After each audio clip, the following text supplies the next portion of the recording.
Namaste everyone. A quick continuance of the self-massage video from a few days ago. Will be a calf massage. So it's as simple as one leg bent, the other leg can be just kind of out straight or both legs bent or however.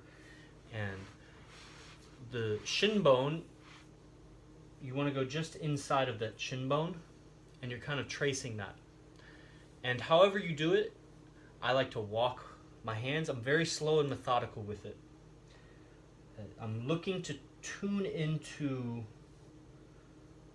the sensation on both ends, the sensation in the calf muscle, but also the sensation under my thumb. That click for you? Yeah, you want to feel both ends of this communication. There's a listening with the thumbs, and there's a talking, a speaking with the calf muscle. And there's a bunch of muscles in the calf. In particular, where you're probably feeling the tension is either soleus, which is the calf muscle that's under the main calf muscle, like you see on bodybuilders. That's the gastrocnemius. The muscle under that's the soleus, and then deeper, which is one of the foot arch muscles. So if you press somewhere and you feel it all the way into your foot arch, that's probably tibialis posterior. And the nerve, there's a main nerve, I forget the name of the nerve, but it goes through tibialis posterior. And another alternative would be take one hand behind you, kind of lean on it, and then you can maybe straighten the one arm. Obviously, palming is, if you have a lot of tension, palming's really good because it's gentle. It spreads the force over a bigger area.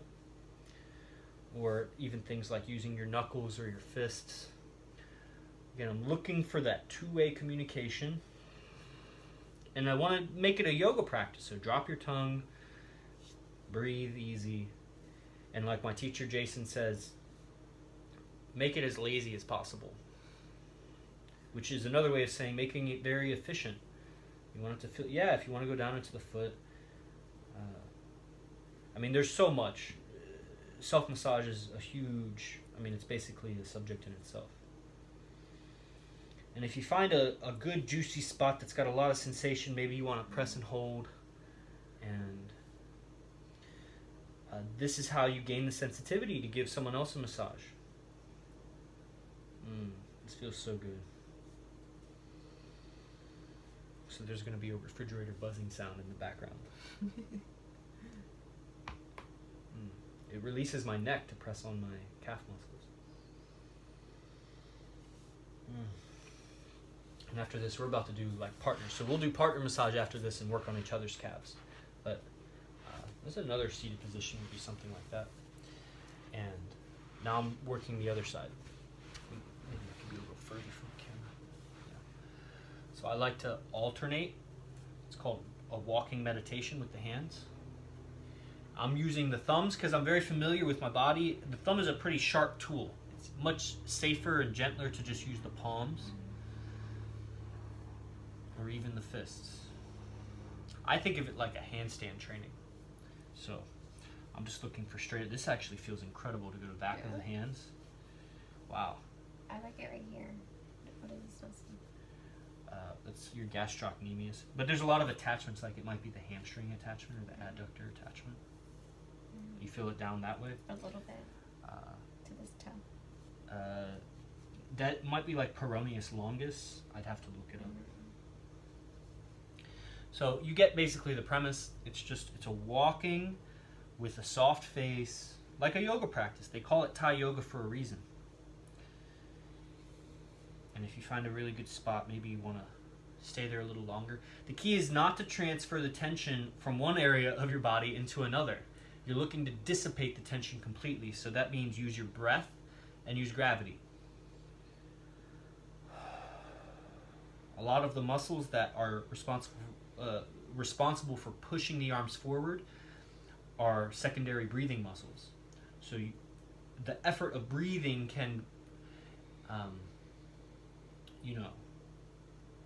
create two different effects. It's kind of like, I'm thinking in like power generation, like when they,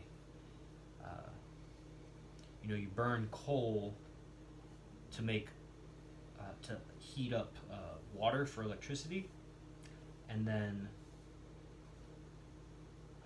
you do something else with it. I forget where I was going with that.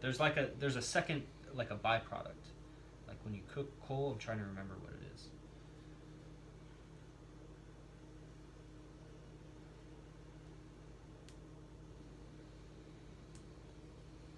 Do you sync your breathing with your pressing and releasing? It's synced, but it doesn't need to be so like inhale, I release, exhale, I push. It might be an exhale is 3 walks. Kind of like if you're breathing when you're running, you don't take an inhale every step, but it might be like 4 steps in inhale, 5 steps in exhale, 4 steps in inhale. That rhythm helps you trance, and in the trance is where the sensitivity is. The astral plane is in trance, and so you look for that trance state when you're applying massage. But then you got to be really careful because the trance state, like we were talking about earlier, is very suggestible. And suggestibility is not necessarily just the linguistics. You can be suggestible energy. And so if you're giving a massage, you're trancing yourself all the time, but you're not aware. You can still be in control in trance state. And that's where you get a lot of massage therapists that are mentally kind of sick. Like they're not like psychos, but they're emotionally wrecks because they've taken on all of this emotional charge from people because they trance themselves. They're very good therapists. They're very good masseuses, but their mind is in like a chronic state of suggestibility.